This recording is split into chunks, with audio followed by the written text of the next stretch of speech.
Hello and welcome to this third session in the QMed Academy podcast and YouTube sessions. Today we're going to talk about requirement specifications and how this is of importance during the design and development of medical devices. And I have with me here again Søren, the expert within this field. So let's go through this process. What to do first, second, third, and then we move on. The whole process? The whole process. Let's do it. Well, as we discussed earlier in the latter episode, you need your user inputs here. So that's your beginning. So you have a specific user need, and for that user need, you would try to, for better words, decipher it. So you kind of need to look at your user need and say, how am I going to prove this? Because that's where you are going to end with a requirement specification. So you're going to go through some steps, and the first step would be to break down a user need. And that could be that you, in your user need, define a certain feature of your device. Well, then the next step is to break down what feature is that then going to be. For example, a user need could include something like easy. So you could use wording that is easy in a user need. That's also okay. But for requirement specification, we need to know what is easy. So you need to break down these words. So easy could be, let's say, uploading a file within 30 seconds. That could be easy. It could be wirelessly transmitting a certain data. That could also be easy. Or the use interface is understandable. That could also be interpreted as easy. So having these phrases within your user needs, you need to decipher them, and you need to look upon how can I prove it, because proving easy is the most difficult thing ever. Yeah. Unless you define what easy is. And that is basically what you do in your requirement specification, is that you try to define your user needs to something that is translatable in specific tests. And in that way, you go through steps. First, you decipher it, you break it down, define what is easy. And here we need values. When I say values, it can be, I gave an example of 30 seconds. That's a value because you can measure on it. It can be, if it's a little more clinical, we could talk about a certain percentage or whatever the clinical output would be. So there we need these values because the next step you're going to go through is defining the tests. Before you get there, Yes. tension. Yeah. You need to. We talked about it in the first episode about applicable standards. You need to be aware if there is actually something very specific for your device that you need to fulfill. So not only do you have user needs that's sort of nice or something that that this is where your device is different from others. The other thing is that there might be standards that require you to do something.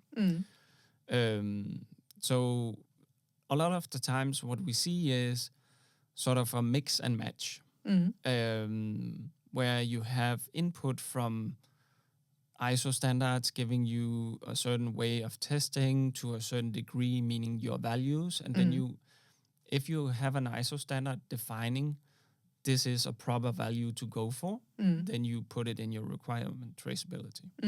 It could also be clinical input. If you know that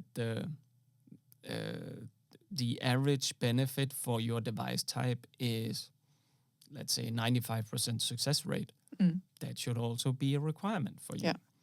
So it's very important to make sure that not only for your user needs, but that's a little something else, because in lack of better words, it's a little more fluffy Mm. when you talk user needs, whereas requirement specifications, They're fixed. they're fixed. Mm. So going from there, and you're talking about your specifics, you need to create how you're going to test it. Mm. And it could be a combination. Most of the time we see a combination, and what you also should think about is your process of development. Mm. So, for example, you could set up, say, I go from this user need, I have these specifications because I broke my user need down to certain specifications. And when you go from there, you would see that, well, I actually need a verification test to verify my device is, easy to use. Okay. How do you verify that? You might verify that through some instances of software development, and you verify that certain processes within your algorithm actually works. One thing. Then you need to validate it. And then once you have validated it, you also validate the same specification. And then maybe in the end, you need to clinically validate it. So go into clinical study and see if actually the whole thing works. I think these are really important. At least it wasn't. We had the feedback from the authorities a couple of times now that with very innovative new devices, it has to fit into established methods, test methods that the authorities are counting on. So you are not able to, even though that you have a really, really nice new innovative product, you have to fit into the existing test methods that are established, because otherwise the authorities will not approve it, because they need to compare with what's out there, right? Yeah. So this about the methods are really, really important. And then again, also what you mentioned about the values, that these are concrete. And I would normally say that when you have, you verify your design requirements and you validate your user requirement specification and your user needs, and you decide how, based on input from the literature and the standards and clinical guidelines, whatever is out there, how are they going to be divided? But it's really kind of a very fixed, I would say. It's more or less predetermined depending on your use case. It is. How am I going to do this? Verification and validation. And most of the time what we see is once this is completed, it becomes your recipe of how to follow your device development. It's not going to give you input on timelines, course, or everything like that, but it's going to give you the steps needed to reach a point where you actually have a success. And one thing I also want to note is within requirement specifications, they look very much like a clinical claim, some of them. So you can see if you do it right, you would go from a user need, breaking it down, making certain specification or requirements, and within those requirements, they look very much like a clinical claim, either performance or safety. And of course, that would end up in a clinical study to prove that.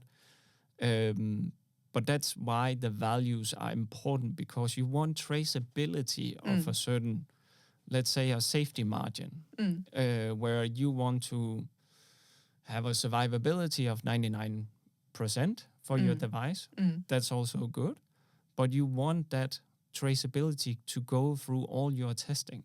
So creating it early on, and the fluffy word for this for user need would be safe, right? So you break it down, what is actually safe? That could be survivability, lack of, I don't know, rashes or depending on what your device is. But then you define it to the value, and that value is most often clinical. So here you would see that your clinical claims, maybe not in the same wording, but the endpoints, those would be the same. Yeah. And this is where now I use my hands again. Yeah. The matrix.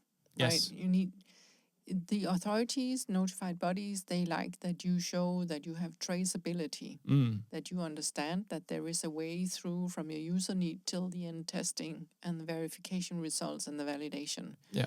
And it helps you actually, if we go back to one of the previous sessions, the first one, where we talked about the GSPRs. So you will actually get the input to your GSPR through this matrix, because it relates also to the requirement. You're going to match up these different, because that's also a matrix just with the requirement. But I would put it in one document. Yeah. Sometimes I see it in separate documents, but it's really, really difficult to have the overview. And best is actually to have both versions, right? So you have a Word version that you sign and you keep track on the changes, and then you have your Excel as a working document, just to be very practical. Yeah. I think that's very helpful, actually. Yeah, and you can also versioning Excel documents, so that's definitely not a problem. But I do agree, keep it within one document, and you can create multiple sheets in an Excel document, and there are different solutions on how to do this. I think what we most often see is Excel. But there are definitely QMS systems out there where it's an integrated part of that system. And that might also work.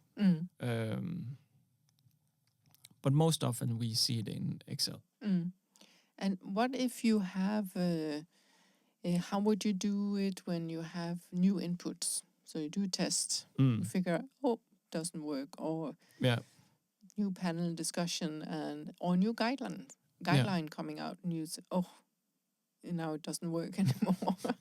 Damn. Yeah. What do we do? Well, you need to establish what is actually changing.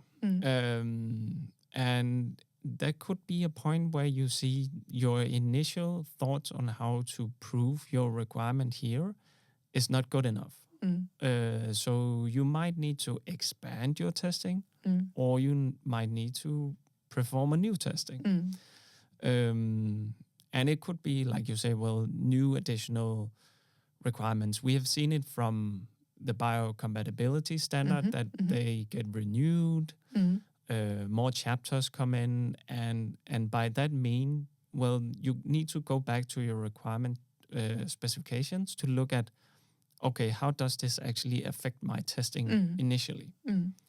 And especially during development. Because things can change, development takes time. It can take years, and updates of any given standard can happen.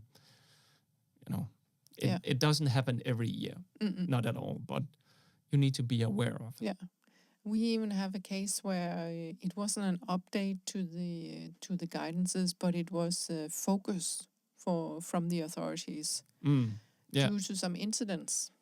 Yeah. So this about following on similar products in the different safety surveillance. Yeah.